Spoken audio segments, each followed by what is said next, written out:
G'day, legends, and welcome to the Plot Noodle by Celtic Down Under. I'm your host, Jared, and joining me are Shane and Liam. How are you, Shane?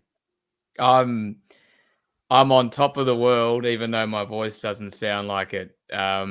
You'll probably notice, those of you watching online, I'm rocking a Swan Street T-shirt, and that's in reference to the mighty Melbourne victory, beating crosstown rivals Melbourne City on penalties last night, which What a was game. tremendous. And my voice hasn't quite recovered yet, so a few people tuning in, just forewarning, I'm probably not going to go on many tangents tonight, and I can already hear the palpable relief of a few people tuning in, going, "Thank God!" But it's wonderful. I had a tremendous night. I'm still top of the world, and thought I'd choose the pod to celebrate a wonderful victory. Now, everyone, Shane isn't a teenager with his size and the puberty squeal voices. Okay, so it's just he's been there having a bit of a scream and all sorts in the terrace last night. So yeah, what a result that was. But we'll talk about that a bit later on. How are you doing, Liam? It's good to have you back on the pod. John Clements is already saying it's good to have you on. He awaits his terrible jokes. So welcome back. And Aye, well, it's good to be back, guys. I'm a wee bit sleepy and a wee bit tired, like a certain monkey, which we'll talk about later on.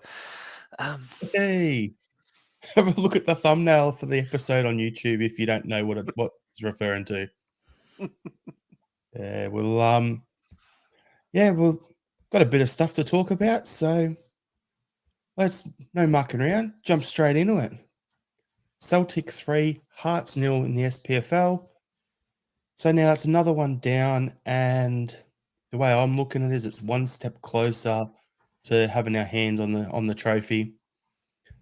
We'll go through the starting lineup. I actually uploaded it to put on the screen for us. So Hart, Johnson, Carter Vickers, Scales, Taylor, McGregor, O'Reilly and Hatate in the middle, Kun, Forrest and Kyogo, and as circled, Maeda on the bench, back in the squad.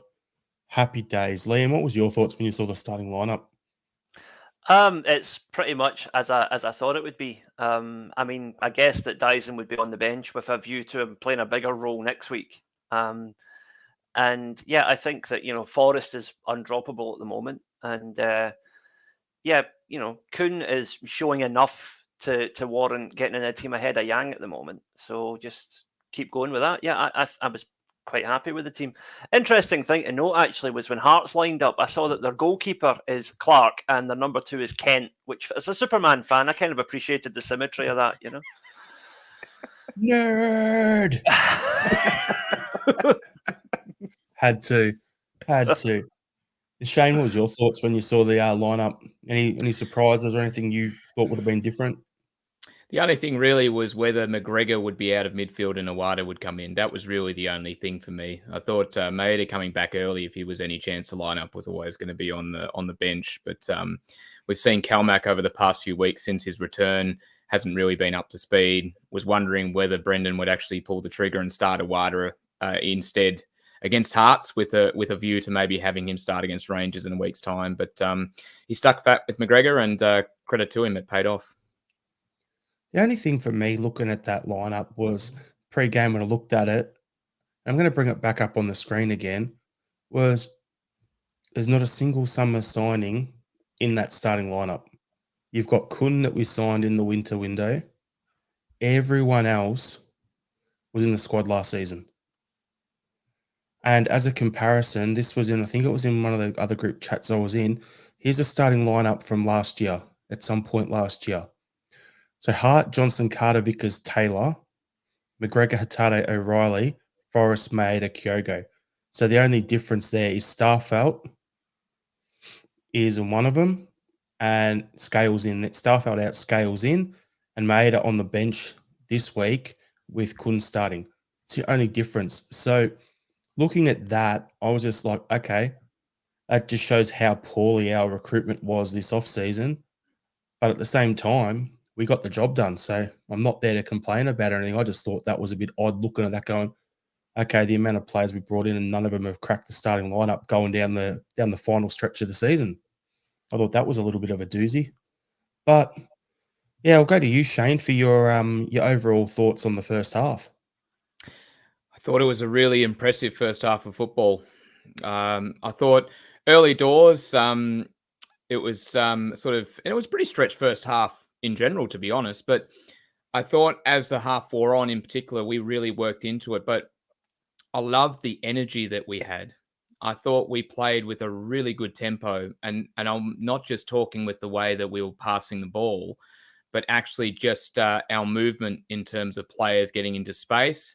But even when we didn't have the ball, I thought we were working really hard to win the ball pretty high up and turn the ball over and start those second and third phases again. And I thought we were really good value throughout that entire first half. I was really impressed by just the intensity that we played with. And, you know, they weren't without chances, but we were clinical with the chances we did create. And compared to sort of what we saw in the second half, or most of the second half against Dundee, to have them coming out firing on all cylinders was really good. So went in at halftime thinking 2-0 up, a very good performance and a deserved applaud off the pitch. I thought we were tremendous. And Liam, what do you got to add for the first half performance? Yeah, I mean, it was very, I would say, clinical is a good word, because the two clear-cut chances we had both ended in goals. It was and Joe Hart, magnificent save again when it mattered. The amount of times that he has really stepped up this season, when we've, you know, maybe only been a goal ahead or we've been drawing in games, and he's made a crucial save, then we've gone on to win it. You know, Jack Buttplug or whatever his name is getting all the plaudits just now, but I think Joe Hart is up there as a contender for Player of the Year as well, in my opinion. Yep, 100%. I think it's going to sound weird about Joe Hart, Liam, but I think since he said that he's retiring, his performance actually, I don't know whether it's we just got, you know, that it's like, oh no, we're about to like lose him, so we got to love him a bit more here, or what the go is, but it just seems like his performance has gone to another level and we're appreciating him a bit more. So, Yep. yeah, that's the way I feel about it anyway. I feel like I'm actually appreciating him a lot more these last, 2 months or so, or month and a half since he's announced his retirement than I have pretty much for the 18 months before. I'll admit it, I took him for granted. I think we'll really appreciate it once he retires and we realise that is a massive gap to fill. And it reminds me, I mean, not on the same level, obviously, but in terms of the gulf it's going to leave, it reminds me of when Peter Schmeichel left Man United. And it took them, what was it, about 2 years before they finally signed Bartes, trying to find a goalkeeper who could fill that, not just the ability role, but the character and the leadership as well. And I think we're really going to, the next goalkeeper that we sign not only has to be an excellent goalkeeper, it needs to have a big character as well, because Joe Hart is going to leave such a gap in that dressing room. Yep, agree with that. Yeah, I'm just checking something here. So we got after Peter Schmeichel. Yeah, so they went from here you go. Schmeichel left, Massimo Taibbi playing tunnel ball into Mark Bosnich, and then Bartes come in, and they had Tim Howard. So there you go. That says it. That says it all. I mean, Bartes left, and they got Van der Sar. So yeah, it's going to be a bit of a difference. I think the thing with Hart long term, we've got to look at it and go, who will we replace him with, and what's the performance level like? Because this could be one that we look at and go, oh, he's no Joe Hart. Or if you get an absolute weapon of a guy, it's like, oh, he's great compared to Joe Hart. Or he's more mobile with the ball at his feet or whatever. It's going to be a different type of goalkeeper. Let's be honest. So, yeah, it's going to be an interesting one. I'll just for the benefit of listeners in Scotland, weapon has a different connotation in Australia to it does in Glasgow. I'm just making that clear. Yeah, okay, sorry, I retract that. I could say he's a gun, but does that have a different connotation as well? I don't know. I've been called a weapon a few times and it's never been complimentary. So I've got rocket before. That's about it. There we go. There we go. Got a couple of comments here. More picks to cover up Shane, please. Yeah, we'll have a look here. Andrew Galea, Hart has been good. That's all. We'll be after We'll be okay after our heart transplant. That's a Liam joke. Robert Gibson, Hart has been a great signing. Bring back Barkas. Yeah, I'll so do the jokes. so realistically, like looking at it, there's a couple of things with our goals, right? So they had their chance early on, and then Kyogo's goal, the first one, the header. Now the ball goes out the top. Who was it that hit in? It was Hatate, wasn't it?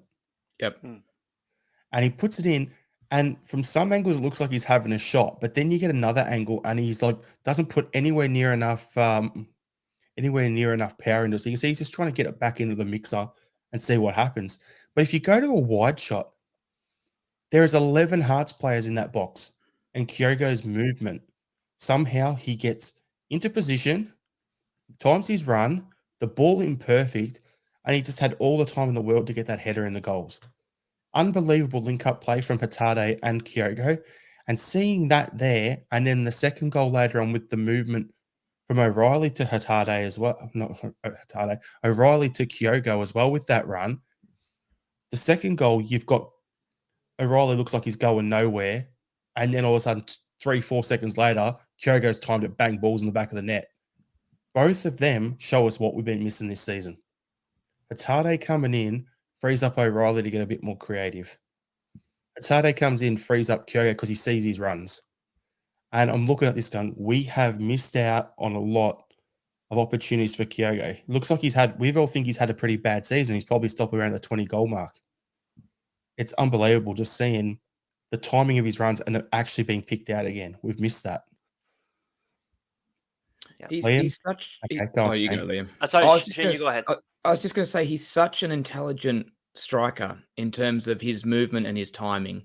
And both of those goals really highlighted it. You know, the first one, he knows exactly what he's doing. He's very carefully positioning himself just so it may not expect it to come in exactly the way it did from Hatate, but he's really positioned well to poach something in case something does. But the second goal is just Kyogo to a T. Wonderful run, playing off the shoulder, getting in behind.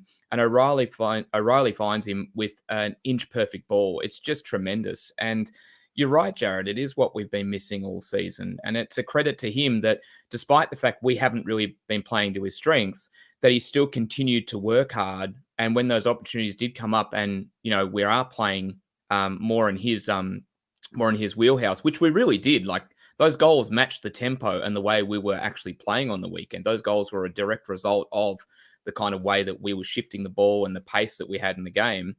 It's credit to him that he's kept his head up and he keeps trying. And when that eventually breaks his way, that he's still got the quality to finish.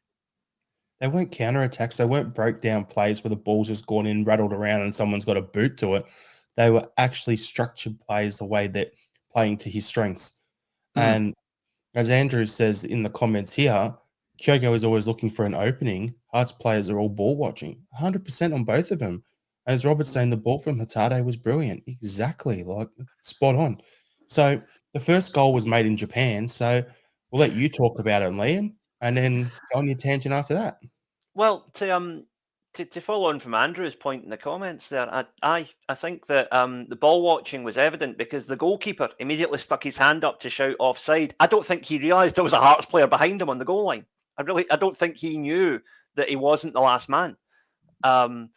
And that just speaks to how amazing Kyogo's. He just ghosted in there because initially, look, just before the goal, Hatate puts that ball in and I made the mistake. I thought, oh God, he's just hoofed it into the box. But no, it was an inch perfect ball and Kyogo meets it perfectly. And it was absolutely superb. And that's the sign of like a really brilliant creative player when he does create a goal seemingly out of nothing. Because to the layman's eye, I thought that was just a high ball into the box, but it wasn't. It was a perfectly pinpoint pass and Kyogo was on the end of it and we're in front. It was absolutely brilliant. The technical ability from both of our midfielders for those passes for Kyogo to put away, one touch on the header, one touch with the finish. The technical ability from the midfielders, so O'Reilly and Hatate, and then the finishing from Kyogo and the technical ability especially that second one from O'Reilly, just bang laces straight through it. It's unbelievable, and I'm absolutely wrapped. Now, yeah, as you're saying, Liam, about Shanklin being on the post and the keeper putting his hand up, as Stephen Ray is saying, to be onside, you need two players playing you're on. The majority of the time, the goalkeeper is one of them. And that's the thing I don't think he realised, because the keeper knew he was one, but I don't think he realised, as you said, Liam, that there was a guy behind him on the back post. Yeah. I don't know what Shanklin was doing back there. No, well, like you said, there was 11 Hearts players in the box, and I think they got punished for playing so negatively that you can't invite a team like Celtic on and expect to get away with it. It's just, that's not how it works. Yep, 100%. So we'll get into the second half. So I'll go to you, Liam. You can give us the general chat about the second half. We'll give Shane's voice a bit of a break. Well, second half I think was more of the same. We only got one more goal, but I think we were totally in control. Very different tonally to the game last week, because Dundee, when they got that goal back, we were rattled. That was a hanging on till the end job last week. Whereas this week we were totally in control, we were dominant, and I think it was the perfect performance. One, to put pressure on your rivals who are playing the next day, but also ahead of playing them next week, you want to throw down a marker. And what better way to set up a game against the Huns than scalping the Diet Huns? Your beauty. We get the full flavour Coke next week. There you go. Had to say it. So Shane, what's your thoughts? Anything to add to that? I think Liam summed it up really well. The most pleasing thing to come out of this game for me, there were a couple of positives, but the most pleasing thing for me is it wasn't a Jekyll and Hyde performance, that we were solid throughout. We've seen in previous weeks gone by, we would have a really good first half, and then second half we wouldn't come out of the dressing room, and it'd take us a while to get back in the swing of things if we ever did. But straight after halftime, we were right on the front foot again. And as Liam said, we controlled the game. And that was the most pleasing thing for me, is that what we actually showed in the first half, we went on with in the second half. And I really, really love the link-up play in the second half. In particular, our front third and our midfield working together. Those little one-touch passes where Hatate had played in for Kyogo, he'd lay it off for O'Reilly, and then sometimes you'd have Kun and Forrest cutting inside. But just those one-touch passes and the link-up was really impressive. I love the variety of the wingers in the first half, but the second half was all about that front third and midfield group working so hard together. So, yeah, that was the most pleasing thing for me. Yeah, off the back of that, Shane, I'll jump on that as well. For me, how many times have I said in this podcast this season, you just recycle it and move it to the back, pass it around, recycle, and do that. That was more like it.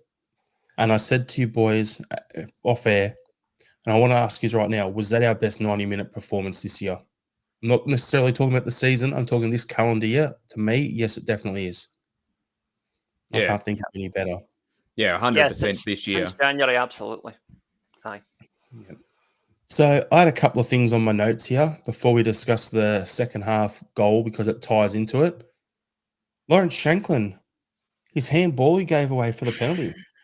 Was he Connor Goldson in disguise? Discuss Shane. It was amazing it was missed. It seems so blatant, so I'm not sure what Kevin Clancy was looking at. He's making the argument, and I could see both sort of during the discussion, but also afterwards when Greg Taylor was talking to, well, I can't think of the Hearts player he was chatting to, but the discussion was basically that somehow the ball snuck up on him and it was reactionary. I don't know what he was thinking. It was a very good Goldson impression. Connor Goldson's got to be careful, because he sort of has the mantle as being that kind of defender / goalkeeper, but Lawrence Shanklin can put his hand up as a striker / goalkeeper with that effort. I have to ask you something, Shane. How did it sneak up on him when he was suddenly break dancing like this and, hitting the ball in the arm and stuff? I don't know. He was walking like an Egyptian dance and up and ball hits him in the arm. I don't get it. Don't shoot the messenger. That's all I could tell when I was trying to lip read what he was saying to Greg Taylor. Greg, I think, was taking the piss out of him a little bit, judging by Greg was kind of doing the "oh, you're ducking, mate" kind of thing. But yeah, I was a little bit surprised. I don't know. I genuinely don't know what the ruling is around it. I was a little surprised he didn't pick up a booking for it, considering how blatant it was. As Robert Gibson saying here, Goldson would have caught it. RL77 saying Clancy was looking at his ref career.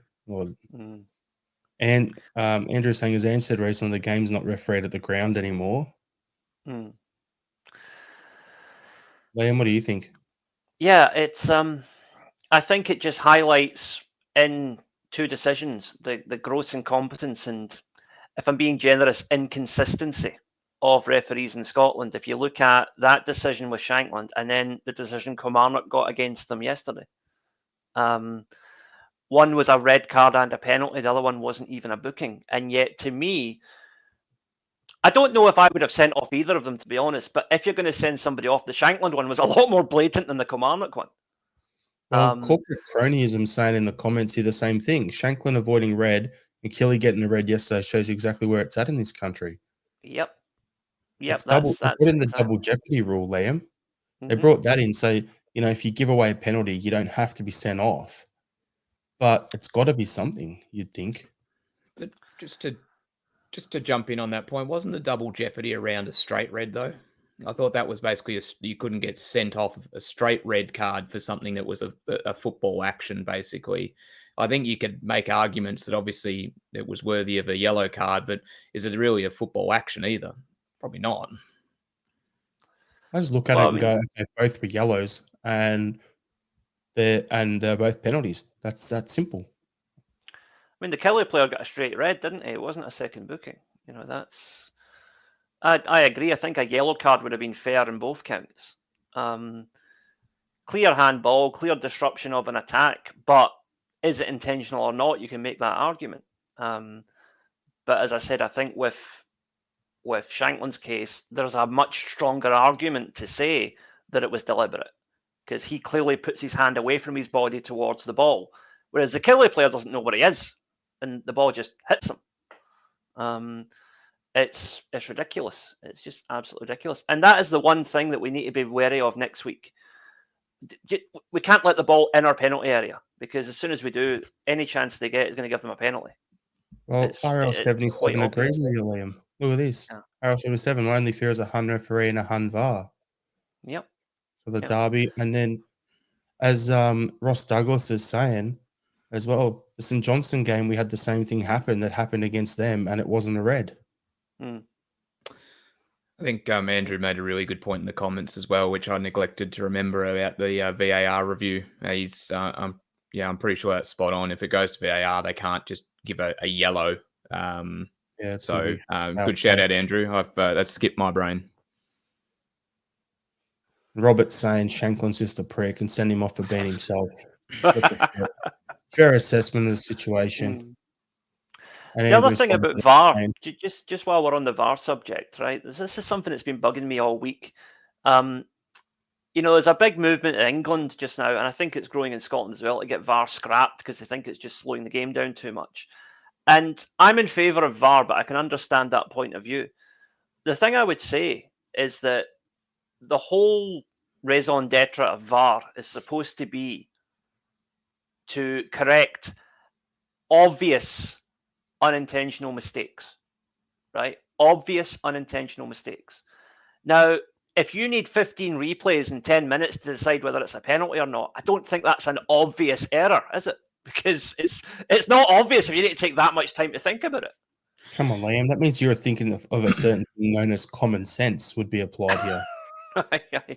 Yeah. To back your point up to a degree, I mean, I think VAR actually giving us a penalty for the Shankland handball is exactly what it's there for. For some reason, Kevin Clancy missed it. It was a clear and blatant obvious handball. It's a howler. He's able to go and check it, and that's exactly where it should be implemented and what it's done for. And I agree wholeheartedly, Liam. The 15 reviews are ridiculous. Just to touch on the VAR or VAR here. So as part of the A-League finals this weekend, I mentioned it on in the chat on Thursday. They're actually voicing, or they've got the refs mic'd up now and explaining their VAR decisions. But unfortunately, they're not actually. We'd hoped that they'd actually go into detail and explain why they came to a decision. It's shambles. But all they're doing is actually just saying the decision verbally. So we had a very interesting case in the Sydney MacArthur game where there was a penalty given for a push on a Sydney FC attacking player. And then the VAR called the ref over and said, hey, this doesn't look like it's a penalty. And then it wasn't. It was outside the box. So then he changed the decision to a free kick and a red card because he was the last man. But you wanted to hear the audio to say, this is why we've made this decision. I've come to the conclusion on the footage. This is it. All he did was just do the signal and say, decision is this. And that's not what we want. We want more transparency. And I think that's something the game is going to need to look at going forward for VAR to be more palatable.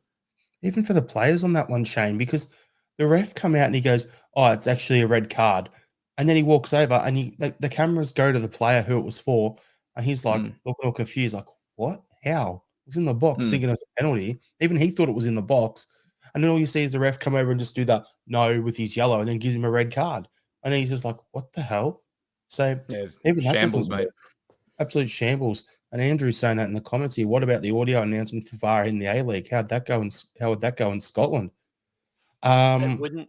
Would not work. Would not work.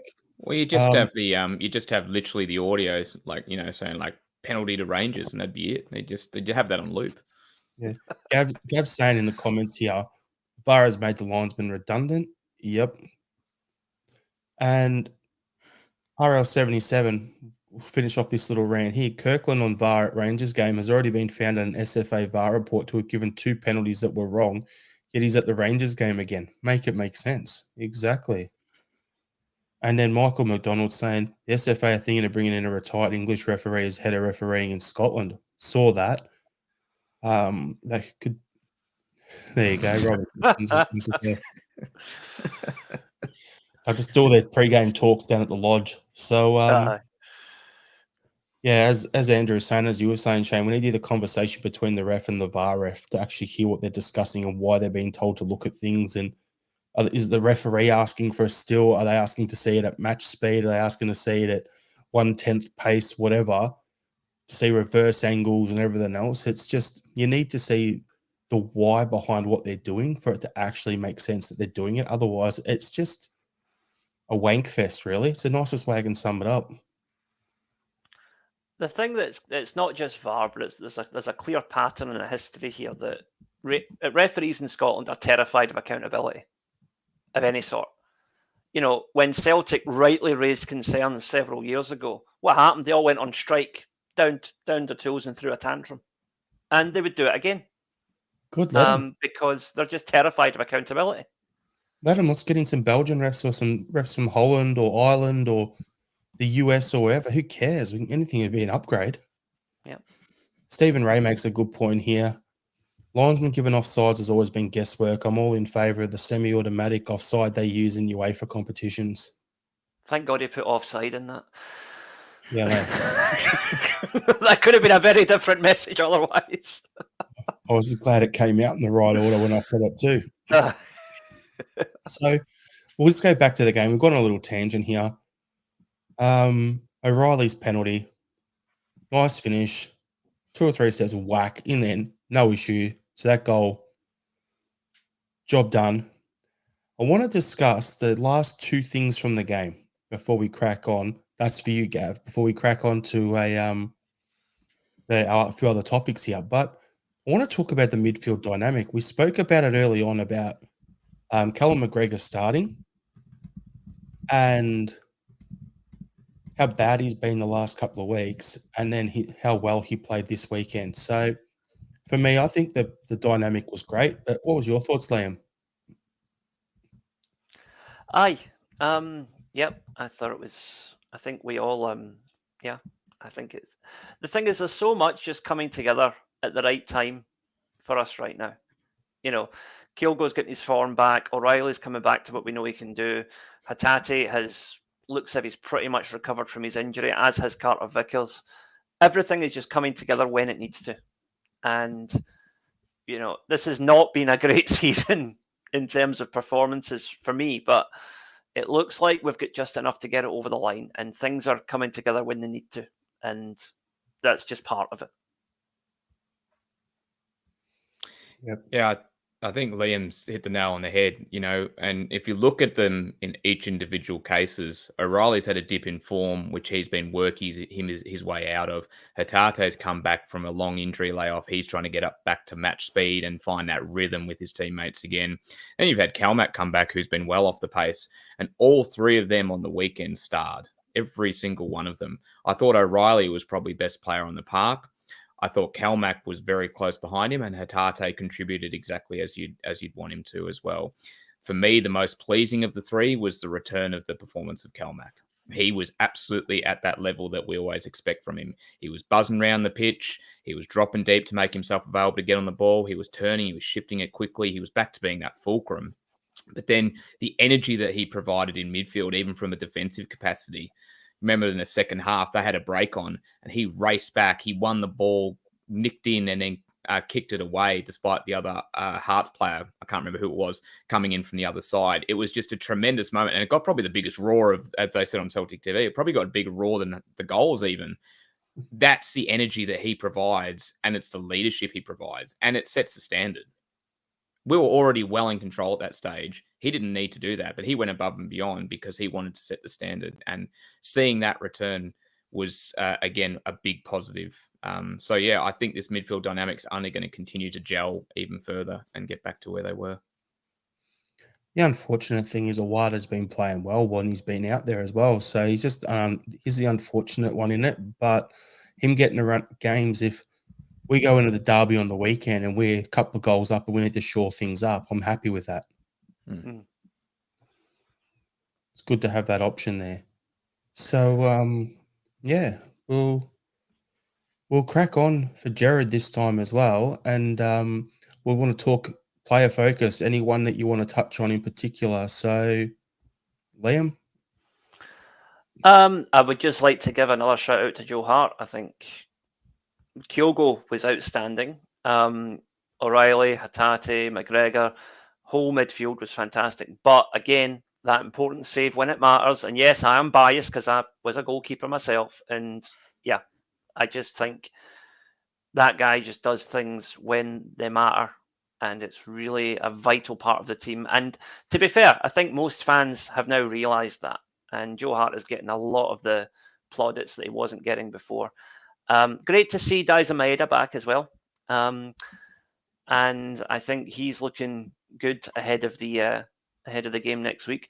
It has been quite funny if you get into some of the Hun forums. The conspiracy theories around Maeda's allegedly fake injury is just demanding dope tests for the entire Celtic squad. And of course, if there was a dope test at Ibrox, they'd pass it with flying colours. But that's another story, you know.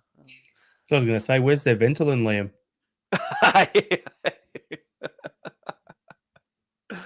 Oh dear, yeah.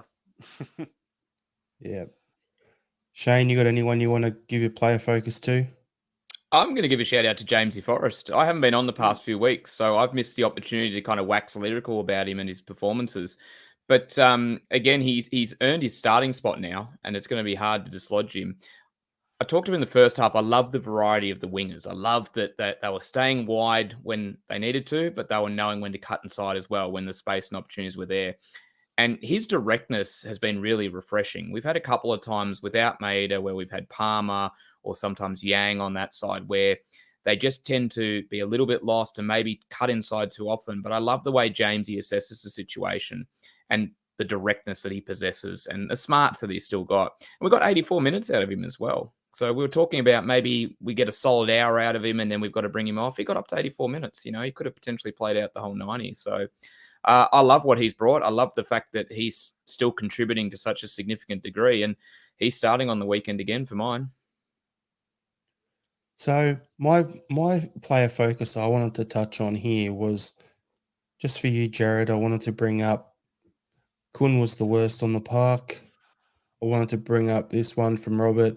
Kun gets the ball, cuts inside, does nothing, but at least he's not Palmer. I actually don't think he was that bad. Like, all things considered, I think the balance that we're getting with our wingers, you went for Jamesy Forrest there, Shane, so I'm going with Kun on there. I think the way those two are working for our two wingers, He's given us the most balance we've seen as a wing pairing in a long time since we had the, Jota and Maeda, where you had that little bit different, little bit similar sort of vibe that they have going on there. It's actually working really well. So, yeah, I'm happy with that.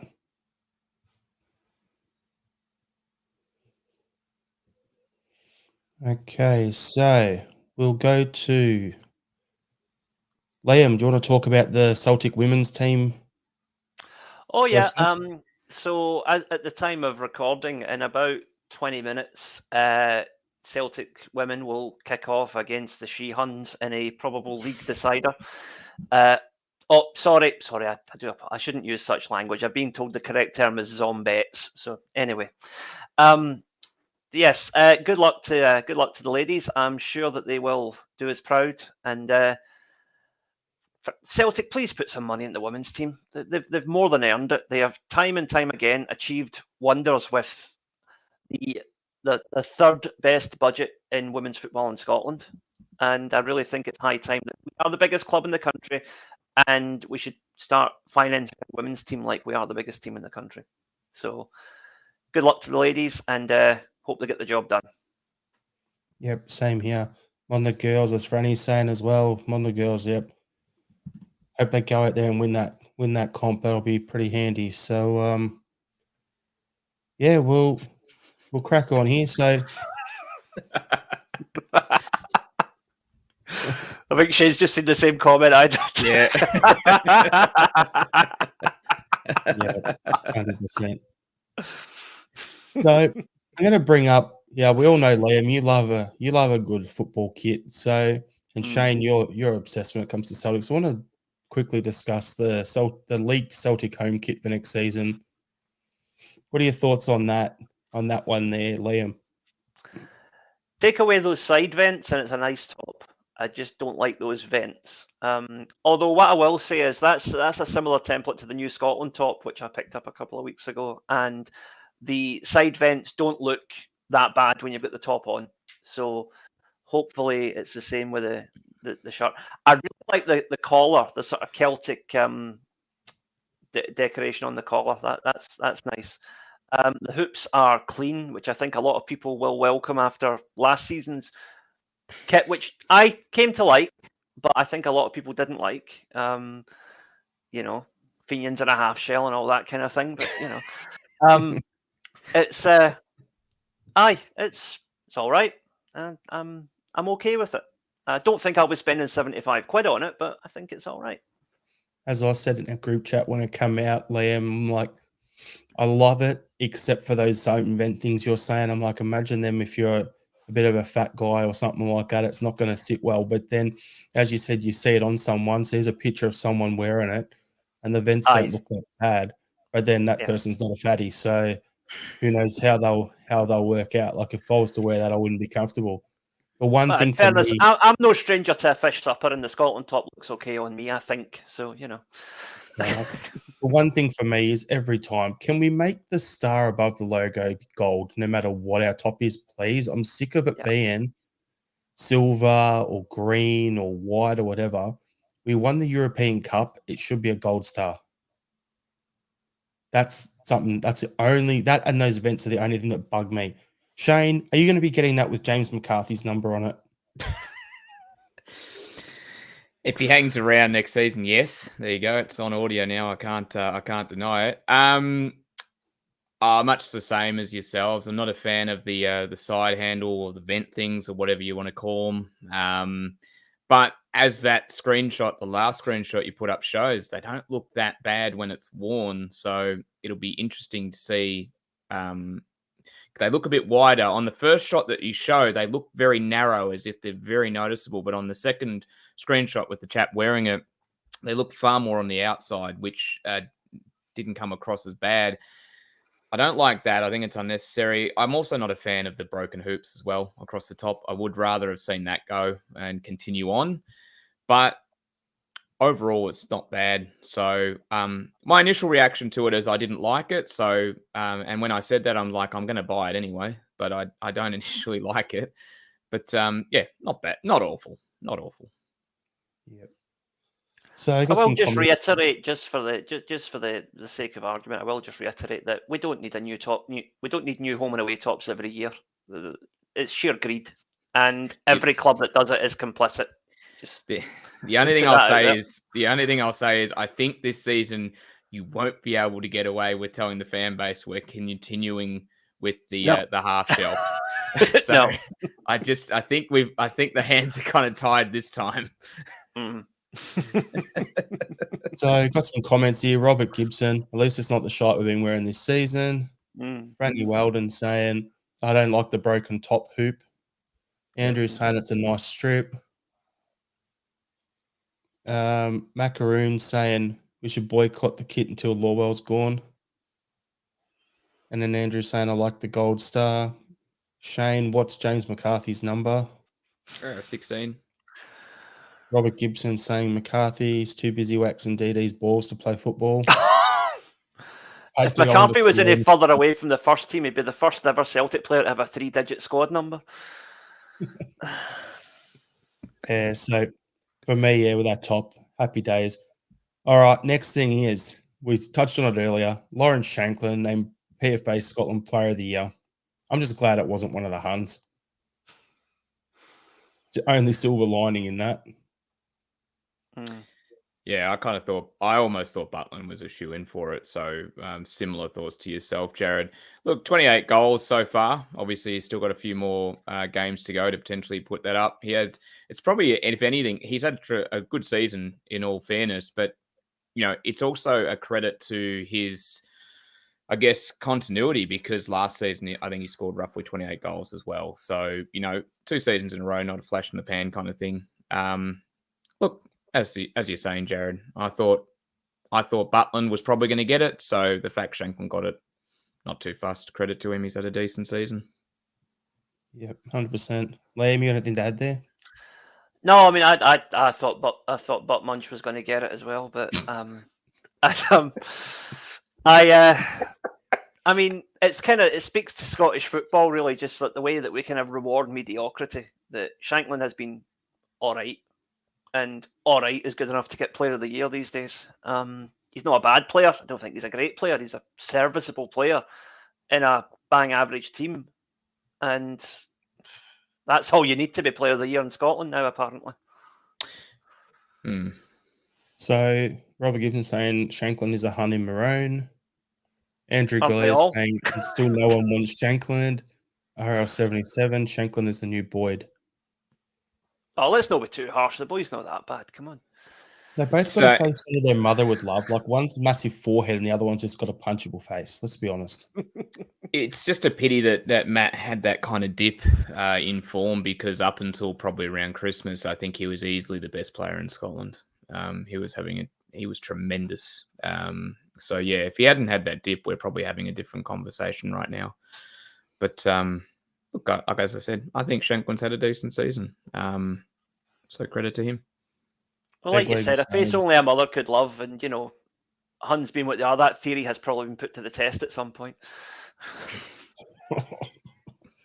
Pegleg saying the fact Shanklin got it shows how standards have dipped this season. Yeah, particularly from our side.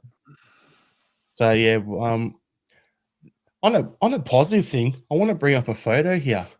A certain person by the name of Brendan Rodgers was named Manager of the Month, and we thought it was funny when Ange came out with the full coaching staff for his photo when he won the award. Brendan's brought out the tea ladies and everything. Get a load of this. How funny is that? I think I counted, there was like almost 30 people there, if my memory was right. And I didn't double count a few of those baldies, but yeah, it was yeah. He brought the tea ladies out. How good is that? Tea ladies, they got the dudes in their aprons. How good. Everyone's getting the love here. It's a team effort. What a picture. It's nice to see someone in an apron who's not a referee for a change, As Jared saying, loves his scran. That's why he's doing it. And then RL77, don't like Celtic staff wearing aprons. At least they're not wearing sashes, okay? There you go. I think it's a continuation of a nice trend that Ange started, really, which is celebrating the people behind the scenes who don't often get the plaudits, but what they contribute to the overall success. So, shout out to Brendan. I think that was a nice touch. Next thing you know, some coaching staff member's going to have their kid's bloody kindergarten teacher in the picture if it keeps going the way it's going.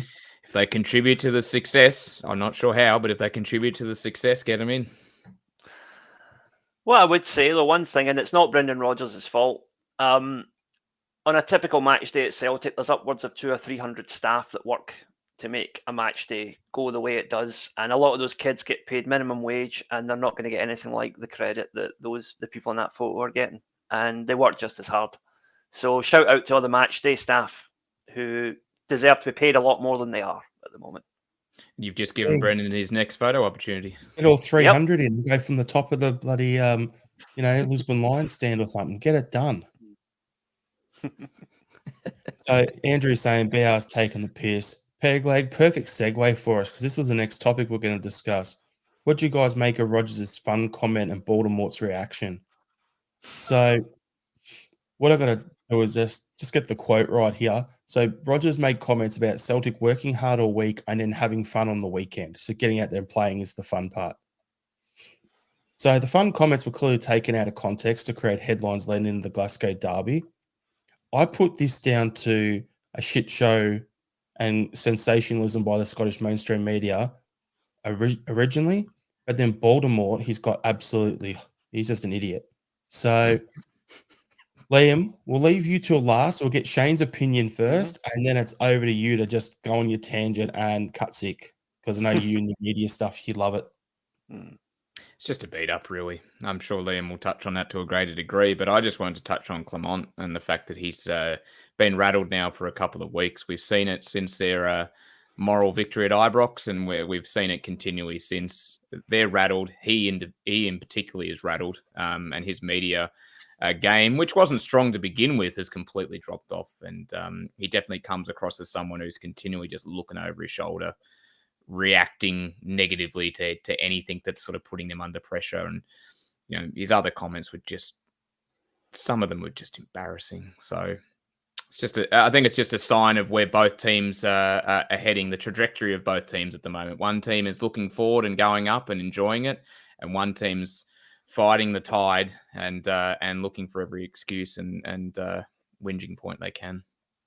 So before you jump in here, Liam, so Jared's confirmed, he goes, so his reaction wasn't to Brendan Rodgers, it was to someone telling him that Brendan Rodgers said it, and then he brought it up in the next interview on his own.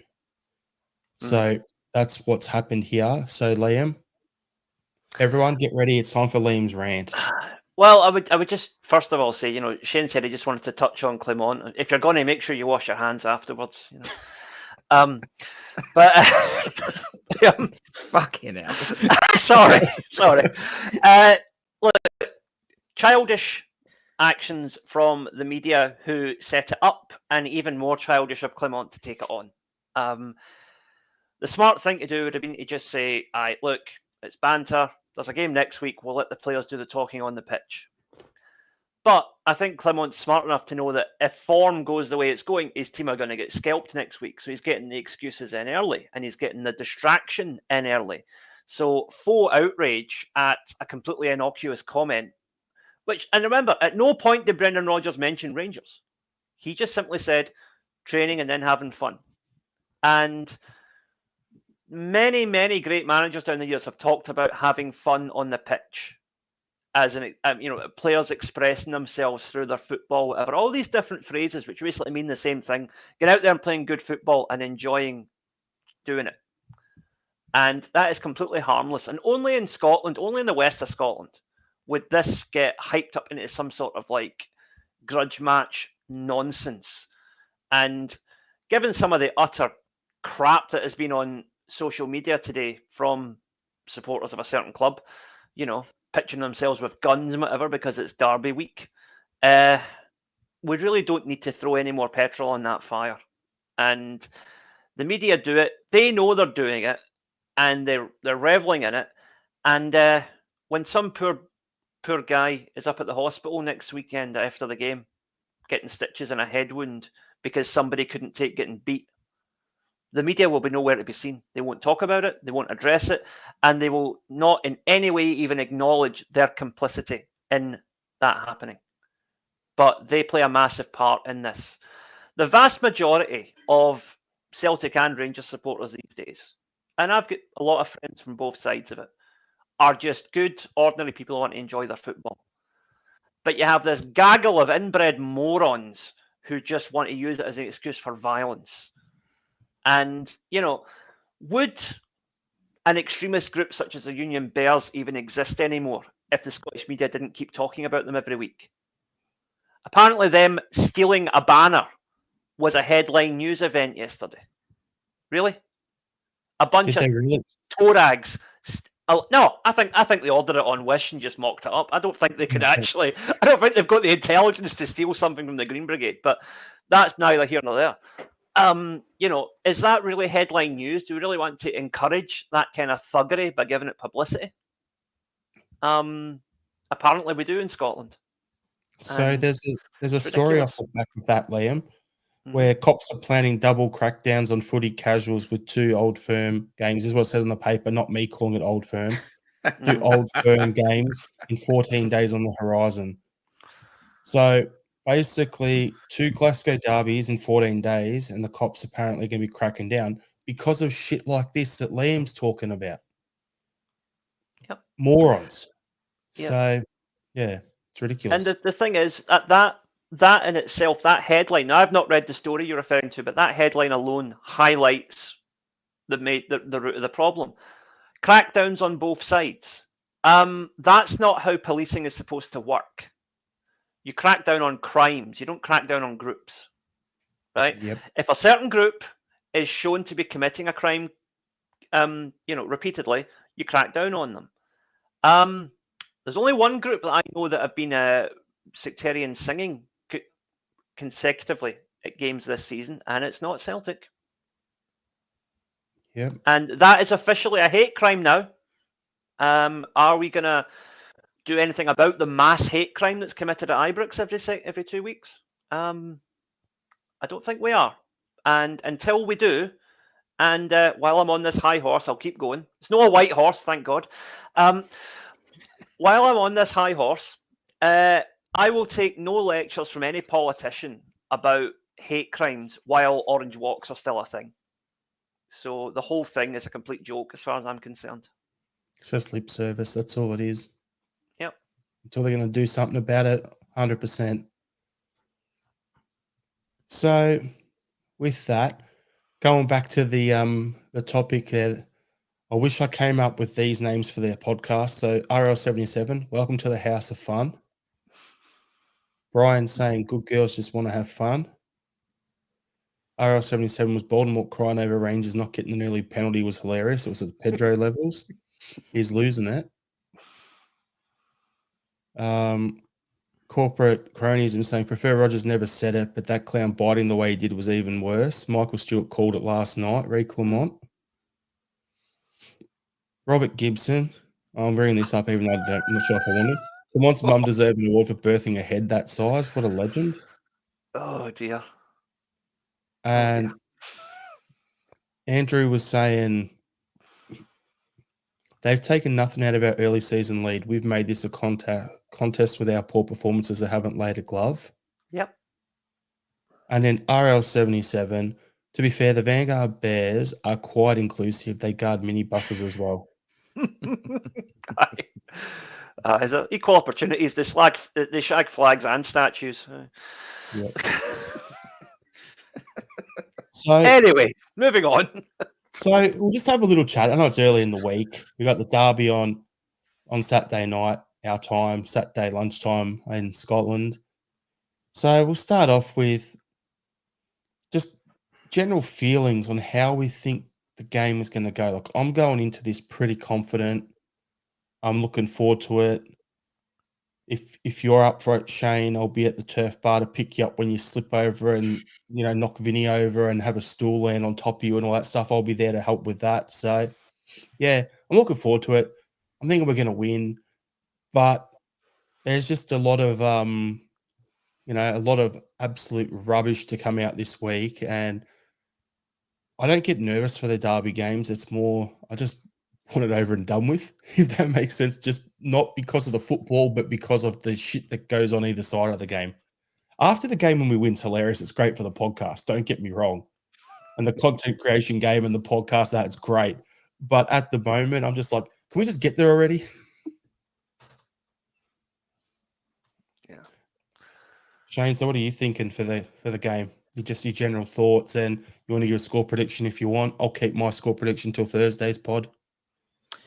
Yeah, I think I agree with you. A sense that a lot of the kind of not nervous energy, it's not quite the right word, but a lot of the feelings about it all stem from the build up and the mudslinging and things like that, and all the attention, all the things that come out that just don't need to come out in a way to try and G up something that doesn't need to be done. So I'm not looking forward to that part, but I am definitely looking forward to the game. I'm really, really comfortable with the fact that we've got a solid 90 minutes out of the way. For the first time in quite a long time, we put in a solid 90-minute shift. And that leads me to feel really good looking ahead to the weekend. I think there's going to be some questions around the starting lineup. I think it's very tempting to bring Maeda in to have him opposed to Tav or Tavernier. Sorry, I got into a lot of trouble for calling him Tav the other week, so I'm just going to say Tavernier, so I don't get the hate in the comments. I think it's tempting. I don't think he's quite ready, so I think we'll definitely see him, but it won't be from the off. But look, they're going to do everything they can, I think, in the build-up to try and negate what we've got, which is a clear advantage. And I think that we're going to come out and we're going to set the standard very early on and set the tone. And I think we're going to win. I think we're going to put it to bed 3-0. I think we'll keep a clean sheet. I don't think they'll get a pen. And that's it. That's the league's going to be done pretty much. Must be a thing because you've got 3-0, 3-0. A repeat of the 3-0 night. I just want to say that anyone here. Sorry. I saw one of Jared's comments, which caught me by surprise. Album stool. See, you're lucky, Shane, because last time a stool landed on me, I had to pay the girl £200. Anyway. Sorry. Don't know where that came from. Yeah, you do. You filthy. You do know where it came from. Trust me. that was what I paid for.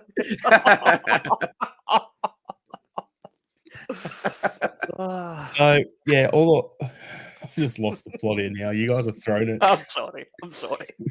Liam, don't drag me into this. We just had the whole media talking about policing on both sides. Don't drag me into this. Liam, how are you feeling about the game and your score? What are you thinking?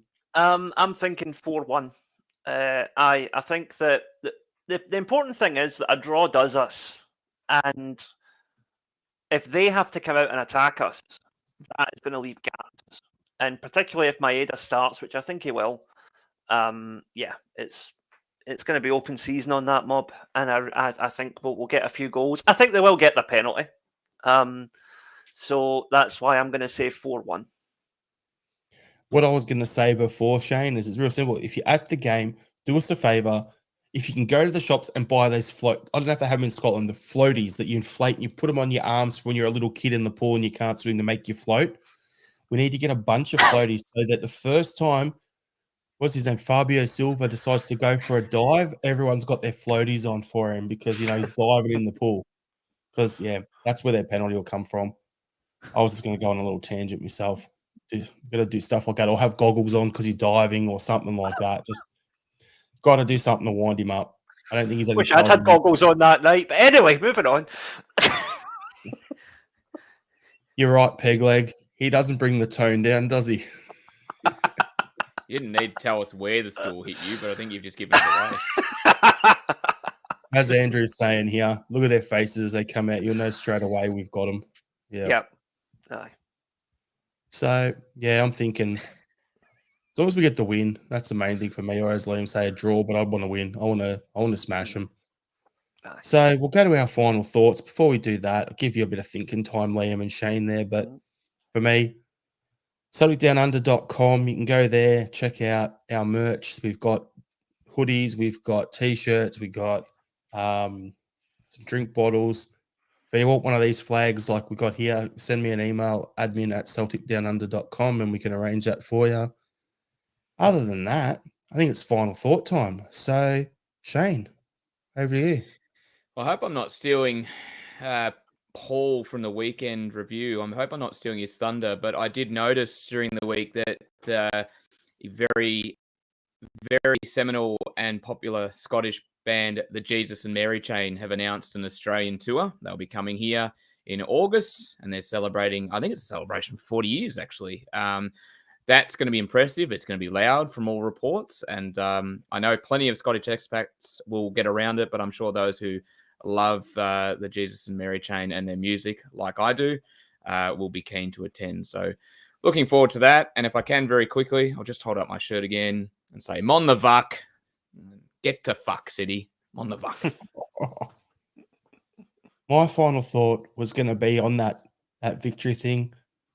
I can't remember seeing a goalkeeper save a penalty in a game, save 3 penalties in a shootout out of 4, and convert the third penalty of the shootout. So all I want to do is just give Paul Izzo, for Melbourne Victory's goalkeeper, a shout out. He also had 9 saves in the game against City in that derby. Unbelievable goalkeeping performance, and I just want to give him a shout out because he did what Joe Hart couldn't do and converted a penalty in a shootout. That's true. And Liam, your final thought?